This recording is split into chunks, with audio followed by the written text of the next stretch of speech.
So diretso lang tayo dito sa part 1, no? Dahil ang gagawin natin is pasadahan lang natin yung slack holds.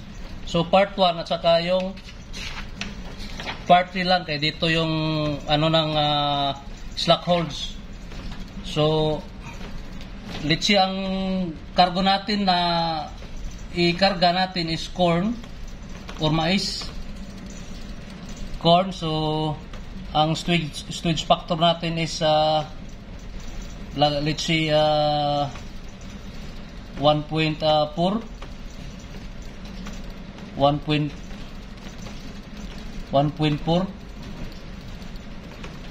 okay. So dito tayo, halimbawa dito tayo sa number 3 lang, number 3 kuha tayo number 3 dito.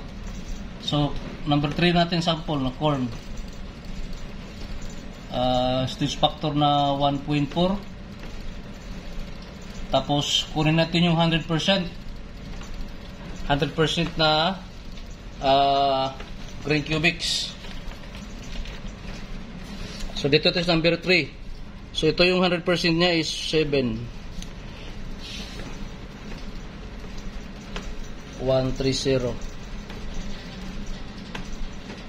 Okay. So ang weight nyo dito is 8,500. So meron na kayong weight. So meron kayong 100% na grain cubics. So ang actual is kukunin natin dahil hindi natin alam kg at saka yung moment. Ngayon, pagkuha ng actual na use natin, yung use na ilagay dito. So ang formula na ganun is volume. So weight stowage factor. Uy, bali man. Okay, so pagkuha ng volume, weight times mo ng stowage factor. Ngayon, weight mo is 8,500 times mo ng 1.4. So 8,500 multiply mo ng 1.4. So meron ka ng volume na 11,900. So ito yung 11,900. Kunin natin to sa libro. Dito ititingin sa curve, diretso to curve para masanay tayo sa curve. Okay. So ito yung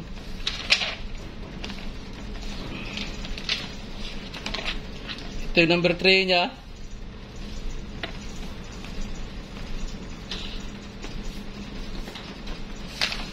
Ito yung number 3 na halimbawa kung may sa barko nyo may ganito. So pwede kayo titingin dito. So dito na tayo sa curve para kasi may ibang barko na walang ganun. So dito tayo sa curve. Okay, so assuming natin yung volume natin is 11,900.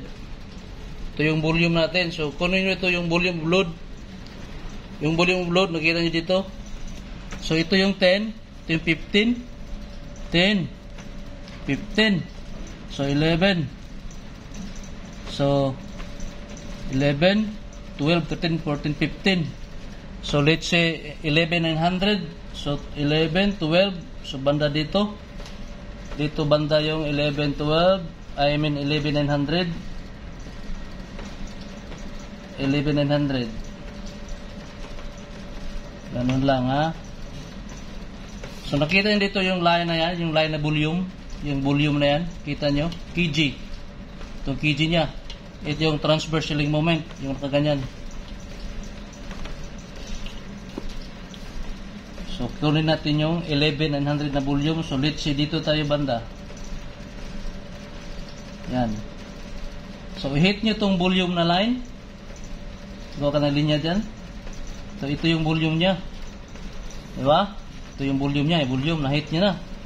So kunin nyo ito yung kg. So ito yung kg na ito. I-hit natin yung kg na yan.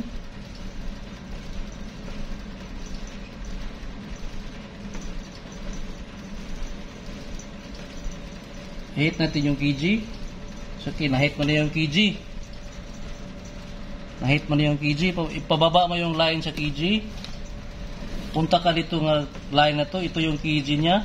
Ito yung kg. straight nyo lang. So ito yung kg.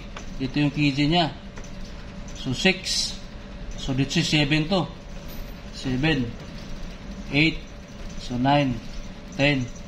So let's say 7.5. 7.5. Let's say 7.8. Lagay mo lang 7.8.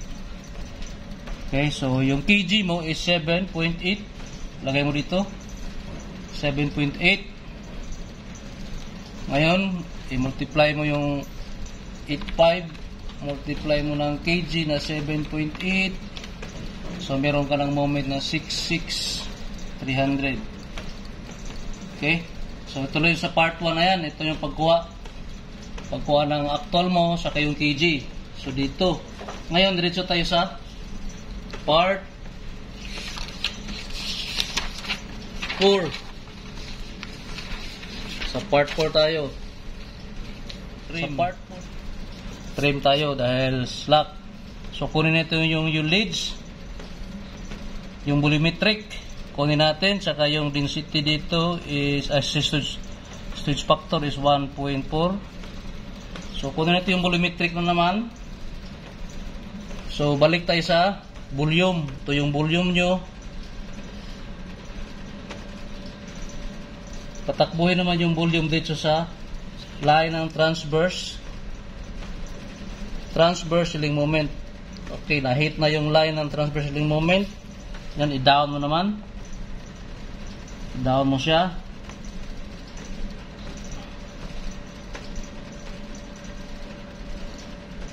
Okay. Ito na yung transverse healing moment mo.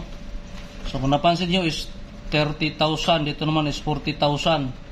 So let's say ito naman is 32,000. So 34, 36, so this is 38. So let's say 38,500. Dito banda lagay na lang natin ng 38,900, no? So, 30 and 40, ulitin ko, 32, 34, 36, 38, 500, then 39. So, ilagay natin dito is 39 ang result. Ngayon, sabi sa manual, pag slack kasi, pag slack, volumetric mo nang i-multiply mo ng 1.2, multiply mo ng calculated transverse healing moment. So, ngayon is ang lumabas natin is 39 sa yung number 3. So 39, let's see 39 dito banda 39 multiply mo ng 1.12. So ito na yung volumetric healing moment mo, 43,680. Ngayon kunin mo yung leads, i-hit, balik ka sa volume. Dito ka naman ulit sa volume. So ito yung volume na line. Patakbuhin naman yung line doon. So ito yung leads mo. So let's see, ito yung 7,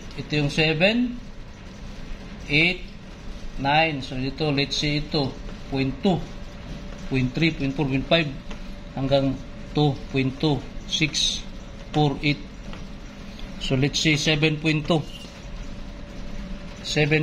ang leads mo. So ganun din, i-divide mo lang ito siya 880, divide mo ng storage factor. So meron ka ng green healing moment.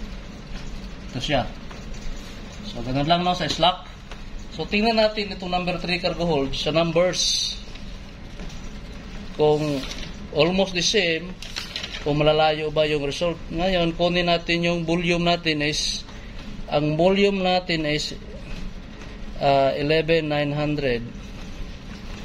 Ngayon, kunin natin yung pinaka-close to yun ng cargo hold number 3.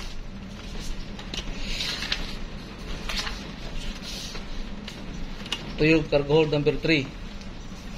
So, kunin natin yung volume. Volume, 11,900.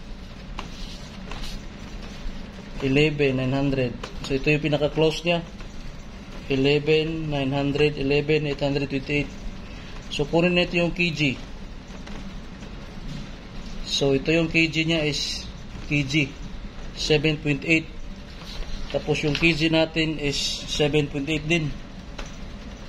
So the same. Na ngayon is yung transverse shearing moment niya. Transverse shearing moment sa babaw, nakita nyo is 39,187. Kita nyo 39,187. Tapos yung sa atin is 39,000. So close pa rin. Okay, close pa rin. Yan, ito yung i-multiply nyo ng, ito yung i-multiply mo ng 1.12. Ngayon, kung ito yung ullage, dito may ullage is 7.128. Yung ullage natin is 7.2. So, close lang. Close ng parikoy. Okay, so pasadaan lang natin yung slack holds. So, yun ang gagawa ng last slack holds, no? Ganun lang. Isa lang sample natin kasi para ma-short na yung video. Okay? So, sundin lang to. Pipicturean ko ulit. Tapos sundin nyo lang yung ginagawa ko para may guide kayo. Thank you. Salamat sa support. Salamat sa nag-request kasi may nag-request sa akin ito. Kaya ipasadahan ko na lang. Ngayon, pipicturean ko. Thank you. Bye-bye.